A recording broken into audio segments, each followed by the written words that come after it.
Querida Elisa, buenas tardes. Hola, querido Julio, qué gusto saludarte, saludar a la audiencia Eh, en este arranque de semana. Elisa, qué gusto de verte como siempre activa, sonriente, entusiasta, luego de este lapso de que diste positivo a COVID. ¿Cómo lo pasaste, Elisa, y cómo vas? Mira, Julio, voy bien. La verdad es que, pues,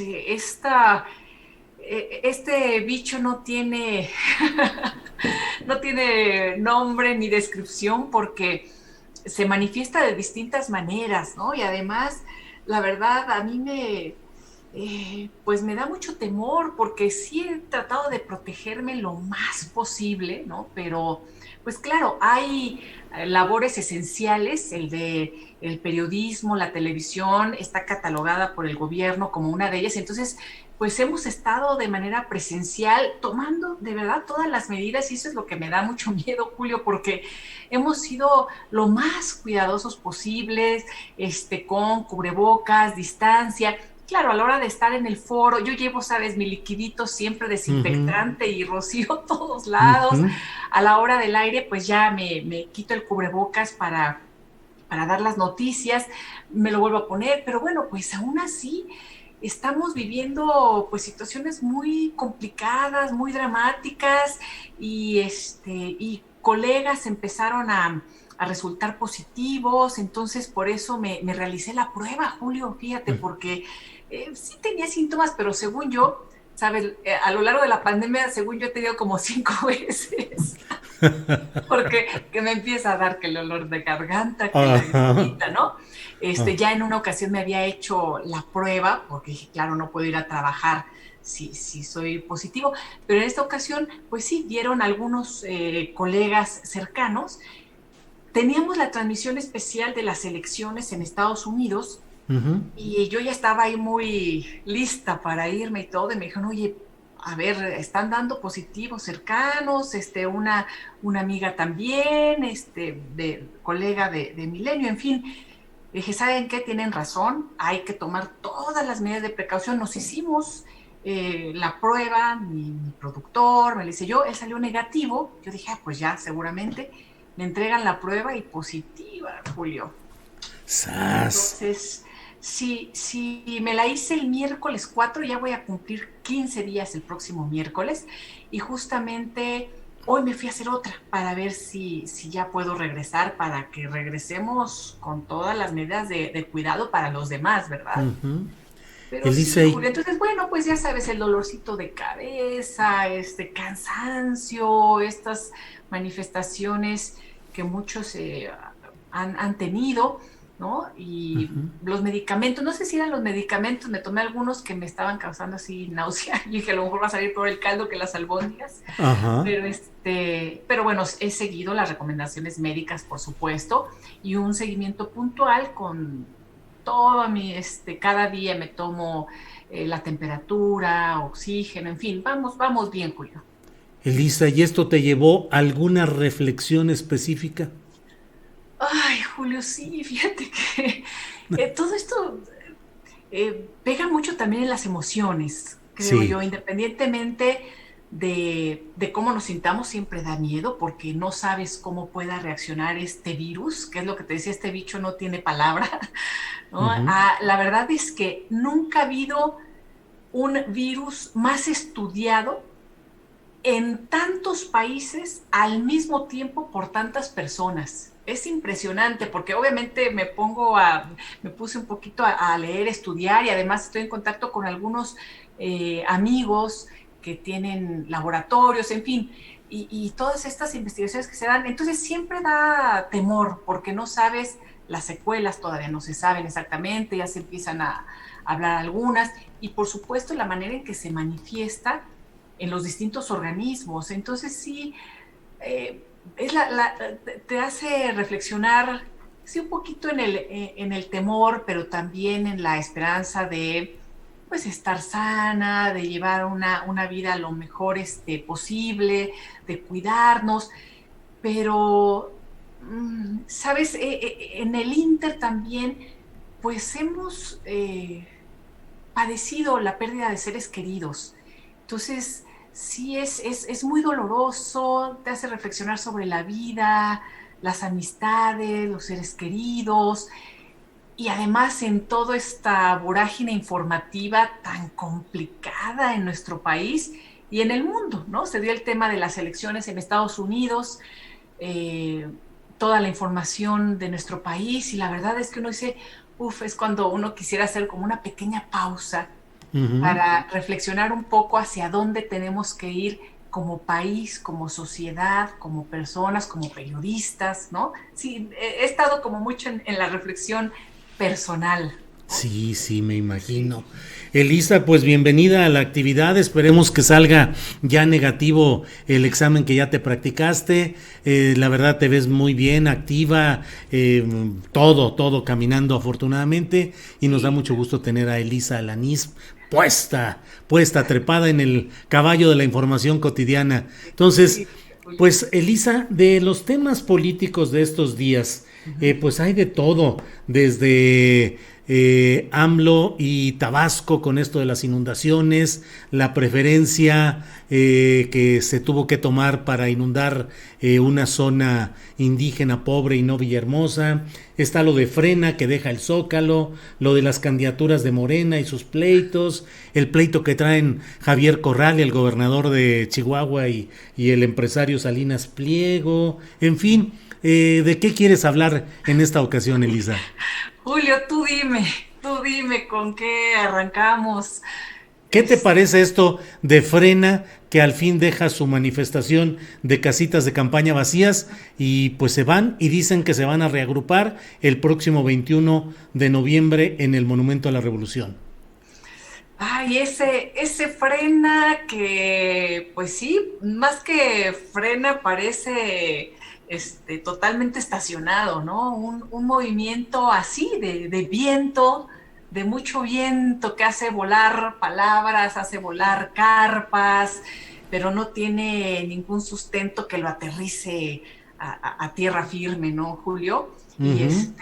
y creo que estamos viviendo en estos tiempos justamente de mucha palabrería, de mucha propaganda, de mucho dogma, ¿no? Y esto va creciendo y es la competencia que se está dando en el terreno político y con muy poca sustancia, con muy pocas propuestas, con pocos resultados. Entonces me parece que Frena describe muy bien como este ambiente político y a estos grupos de políticos y por supuesto de la oposición, ¿no? Hecha así eh, de mucho aire y Ujú. poca sustancia, ¿no? Ujú.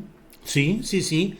Y por el otro lado, Morena metido en la discusión sobre las candidaturas, particularmente las alianzas con otros partidos y en especial con el Partido Verde y más en especial en San Luis Potosí con un candidato muy peculiar, Ricardo Gallardo Cardona, exdiputado perredista y pues un personaje con un expediente judicial muy complicado. Pero finalmente la idea, Elisa, ¿cómo ves a Morena con su pretensión de tener alianzas con otros partidos, entre ellos el Verde Ecologista?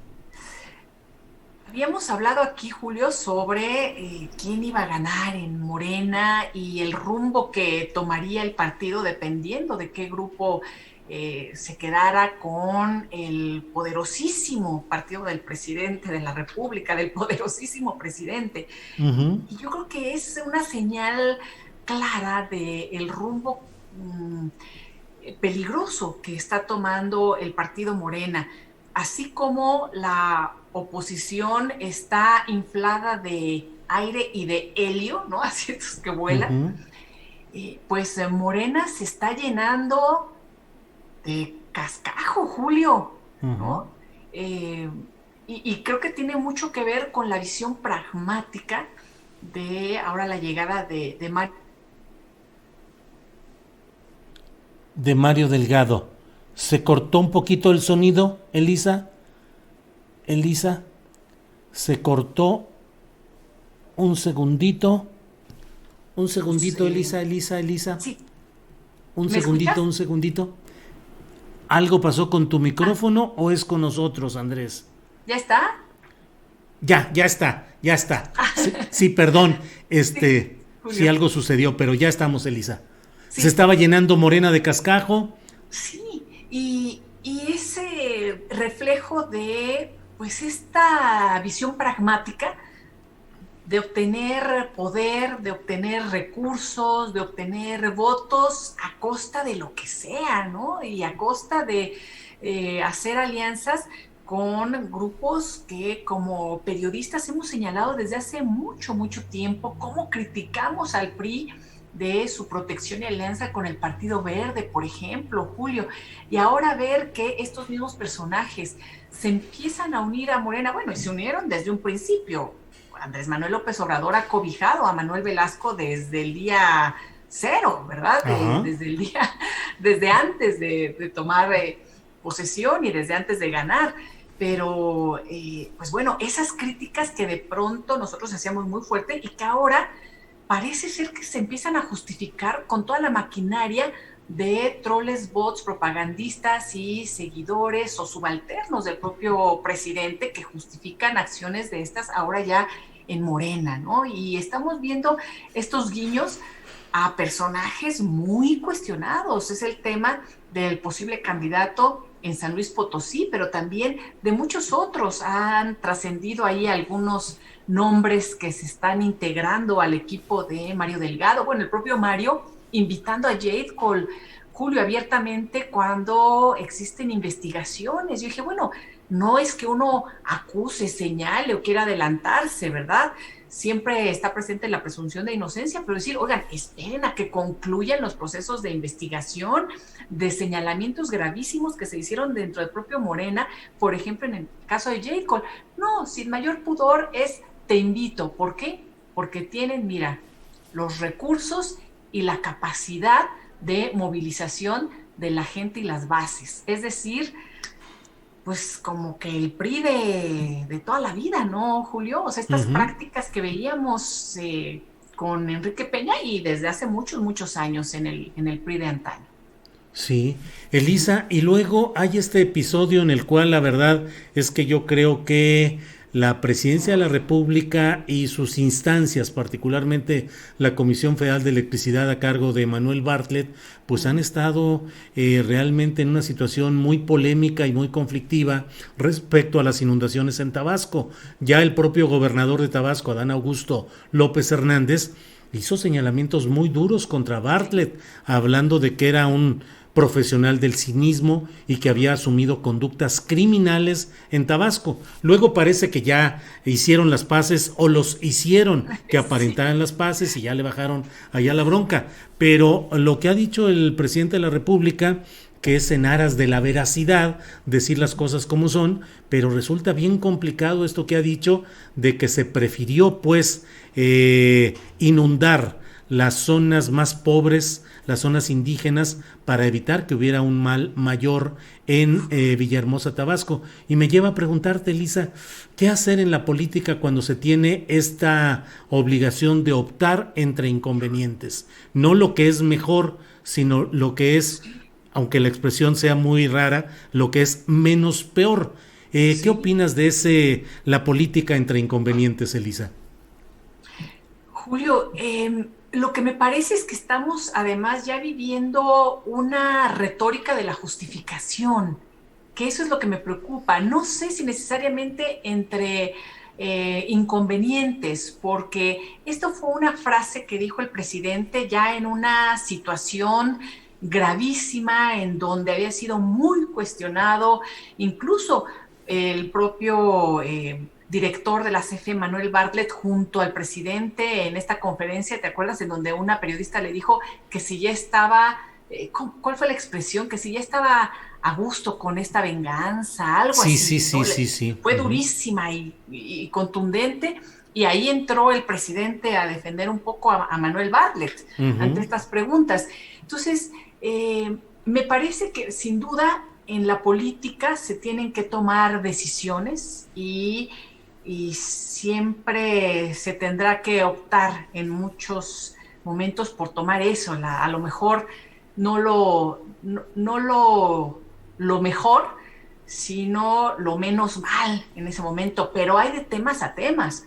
Yo estoy de acuerdo en que esas disyuntivas se presenten en momentos, en discusiones en Congreso y demás, pero este asunto, Julio, como lo estamos viendo y reporteando desde hace años, está así presente en una negligencia permanente, en un descuido y en un olvido de las zonas más vulnerables, como son estas regiones, además donde están los pobres de los pobres, Julio.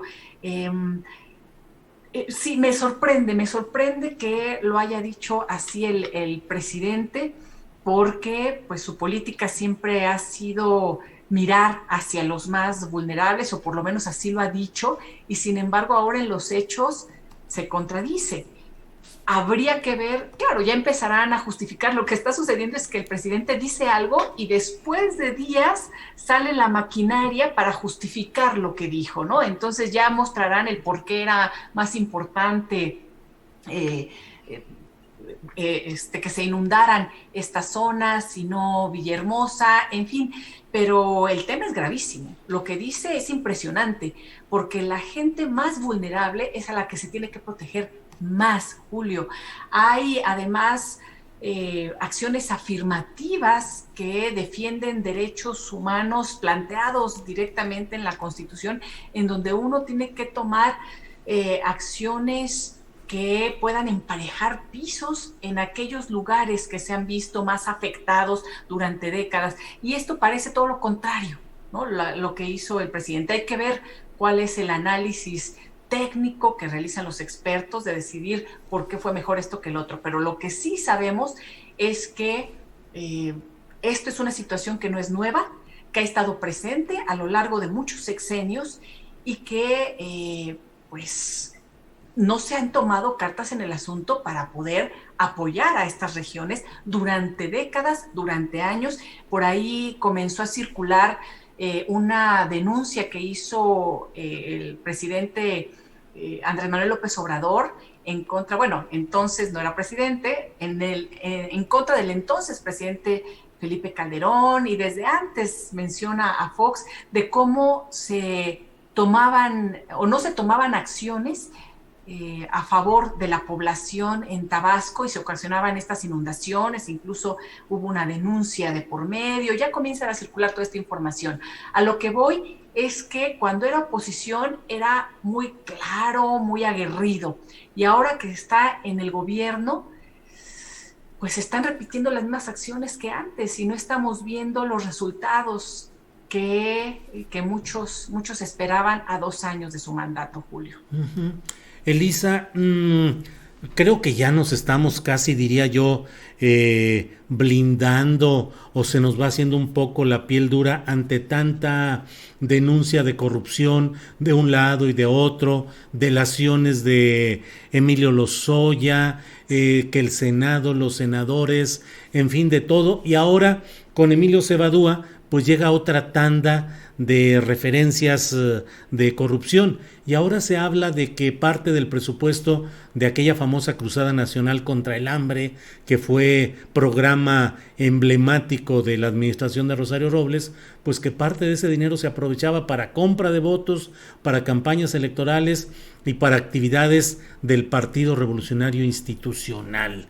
De alguna manera creo, Elisa, que tal vez coincidamos en que durante mucho tiempo el dinero para asuntos asistenciales ha sido utilizado con propósitos electorales, pero esto que revela Cebadúa, según lo que se ha dado a conocer, pues resulta pues muy duro, muy impactante, que el dinero para combatir el hambre de los mexicanos se usara para campañas priistas. Julio, en un país en donde la mitad de la población vive en pobreza, según los propios parámetros del gobierno y de los últimos gobiernos, desde Fox empezó a utilizar estos parámetros y estos deciles, estos 3 deciles para poder identificar y comenzar a registrar la pobreza. Bueno, con eso, porque si consideráramos otros parámetros internacionales, estaríamos hablando de un mayor número de la población viviendo en pobreza. Pero la mitad de... Se va el sonido. Se va el sonido.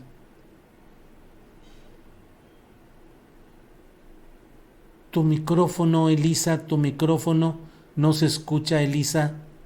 De participar en la estafa maestra. Y en ese sentido, parece ser que pues se revelan situaciones muy concretas de Sedesol y Sedatu. Pero hay que pensar que estamos hablando de cerca de 12 dependencias desviando recursos, Julio, en un país en donde la gente, la mitad vive en pobreza. Esto, digo, es dolorosísimo, es obsceno, es terrible, ¿no? Y lo que yo veo además ahora es también, pues por lo menos muchas dudas en relación a cómo se va a procurar impartir justicia en todos estos casos, porque lo estamos viendo, pues no claramente. Se llevan a cabo estas negociaciones de que ahora están pidiendo el criterio de oportunidad para que no se les finque ninguna responsabilidad si es que denuncian a sus superiores, pero hay muchas dudas, Julio. Esto fue una red muy amplia, lo hemos platicado aquí también, en donde no se reduce esto a una persona, a un grupo o a una dependencia, que es en donde se están enfocando las baterías, por lo menos hasta el momento, que son las que dirigió y en las que estuvo al frente Rosario Robles. Estamos hablando de un modus operandi del sexenio pasado para desviar los recursos que se tuvieron que haber utilizado para muchísimas cosas en un país en donde la mitad de la población vive en pobreza. Elisa, pues te propongo hablar de ciertas fechas y dime lo que piensas sobre ello. Viene el 20 de noviembre, Día de la Revolución Mexicana. ¿Queda algo de aquella ideología y de aquella pretensión revolucionaria de 1910 o solamente son estampitas del libro de historia? A mí lo que me preocupa es que se utilicen aquellos ideales, Julio, que en su momento pues llevaron a movimientos importantes y que se queden en estas estampitas que nada más proyectan un nacionalismo trasnochado, un patrioterismo que nos puede hacer mucho daño. Yo creo que hay todavía un espíritu que puede ser rescatado de aquellos ideales, ¿no? de lucha para un país más justo, más igualitario, pero no se va a lograr si nos quedamos en eso, en los dogmas y en el querer reducir toda nuestra vasta historia, nuestra complejidad y nuestra pluralidad en querer señalar a enemigos muy directos y concretos para tratar de beneficiarse de manera política, y yo creo que eso es mucho de lo que se está haciendo en estos momentos por parte de partidos políticos y de funcionarios que lo único que buscan es llevar agua a su molino. Yo creo que ahí tendríamos que hacer una reflexión profunda como lo que somos para mirarnos en la pluralidad, en la riqueza, en la sororidad, en la hermandad, en todos los muchos otros valores que también han conformado a nuestro país, más allá de querer agarrar nada más los dogmas para convertirlos en patrioterismo o en un nacionalismo trasnochado que puede llegar a ser además muy peligroso, como lo se han vivido en otros países del mundo. Elisa, te decía que habláramos de fechas y estas son unas fechas en las cuales hay una realidad agridulce en cuanto al gremio periodístico. Por un lado, la terrible situación de asesinatos como el de un compañero en Ciudad Juárez, que ya se encontró creo que a 2 personas acusadas de ser los ejecutores materiales de este compañero que salía de hacer su programa de noticias en Ciudad Juárez y a la salida lo mataron, según eso, por equivocación, porque se estacionó en un lugar que generó equivocación. Está el caso también del compañero asesinado en Guanajuato, en Salamanca. Y está el secuestro que se realizó este sábado anterior de un compañero del noroeste de Sinaloa, pero ya afortunadamente liberado este compañero.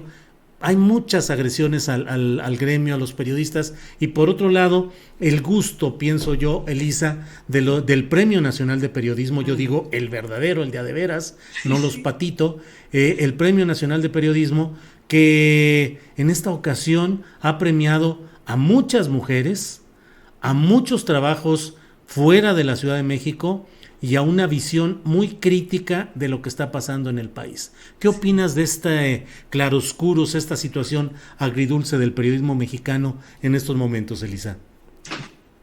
Julio, creo que las mujeres periodistas han dado un ejemplo durante muchos años, luego por este premio que por primera vez pues refleja esa pluralidad y voltea a ver a las mujeres que ejercen este maravilloso, bellísimo y sí tristemente peligroso oficio en nuestro país. En muchas ocasiones yo he hablado de mujeres periodistas muy conocidas, claro, muy conocidas, pero que no han estado en los grandes puestos, porque lo que yo veo es un déficit de mujeres en las grandes empresas, en los grandes medios, esos que llegan de manera masiva, ¿no? Siendo que hay tantas mujeres valiosas.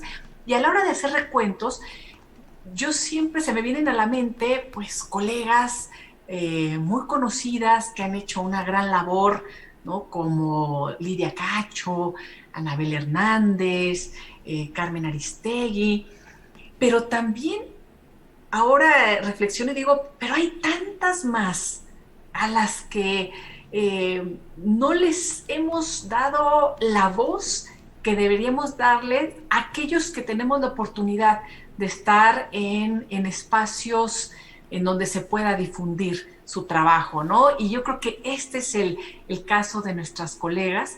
A mí me da mucho gusto, me da mucha emoción.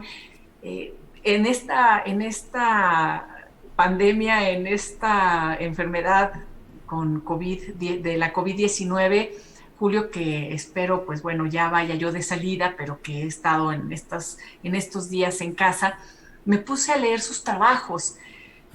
He tuiteado poco, he participado poco, porque aunque intento estar en la información, tampoco he podido, ¿no? Estar de lleno, digamos, pero intenté hablar o felicitar en mis redes lo que han hecho.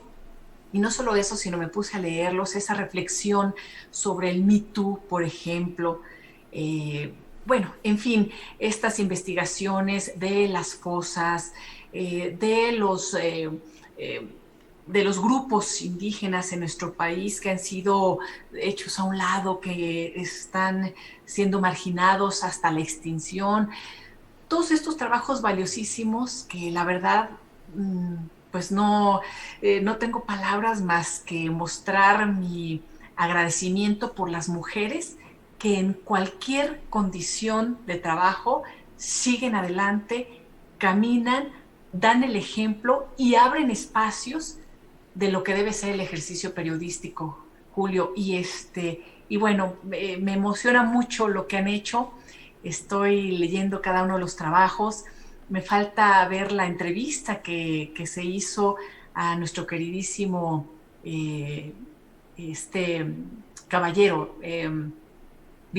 ¿quién es? Virgilio Caballero. Virgilio Caballero. Me falta ver la entrevista porque pues era una persona también muy, muy querida, ¿no? Siempre tengo que en esta reflexión son condiciones que uno se lo va tomando con calma también para ver las entrevistas de una persona a la que yo quise mucho y que nos dejó. Todavía estuvo en este gobierno en un puesto importante, le tocó ver ganar Andrés Manuel, pero bueno, falleció y me falta verlo, pero he dado seguimiento y la verdad lo único que puedo sentir es orgullo y aprender, ¿no? Seguir aprendiendo, Julio, que eso me parece maravilloso. Y sobre el tema del ejercicio periodístico, poder comentar con nuestra audiencia que siga todos estos trabajos y siga también el ejercicio periodístico que se hace en los estados. Creo yo que más allá del asusamiento en contra de periodistas que se puede hacer desde los espacios de poder, ojalá puedan dar seguimiento y también entender lo que está pasando, porque hay ya informes muy, muy graves de la situación que se está viviendo en nuestro país, por supuesto en años anteriores, pero que incluso en este sexenio se ha agravado. Ahí está el del Comité Internacional de Periodistas, por ejemplo, en donde coloca el tema de los asesinatos a periodistas, en donde México ha ido escalando y en estos 2 últimos años además subió al segundo lugar. Es decir, estamos además empeorando en muchos rubros. El tema y el caso de los periodistas es uno de ellos. Ahorita también ya estamos alcanzando cifras alarmantes que no se habían alcanzado a estas alturas en otros sexenios, Julio. Entonces son temas que hay que poner sobre la mesa también para ver este otro lado y no nada más entrar a esta dinámica de polarización y de señalamientos y de difamación de quienes están en el poder, Julio. Elisa, pues realmente es un gusto poder platicar contigo y es un gusto que estés ya saliendo adelante de este positivo en COVID que has tenido y pues nos da mucho gusto y esperemos la próxima ocasión ya contar también con la presencia de nuestra compañera Carolina Rocha, que hoy por problemas logísticos no pudo acompañarnos, pero celebro mucho tu presencia, tu voz, tu entusiasmo y que estés de nuevo en actividad, Elisa. Querido Julio, qué gusto, un abrazo a todos, a todas por allá. Yo te seguiré escuchando porque sé que vienen las entrevistas con nuestras colegas. Sí, Qué sí, bien, sí. qué gusto. Y les deseo a toda la audiencia una excelente semana. Un abrazo también a Caro desde aquí y nos vemos dentro de 8 días. Sale, Elisa, que estés muy bien. Buenas tardes y gracias. Gracias, Julio.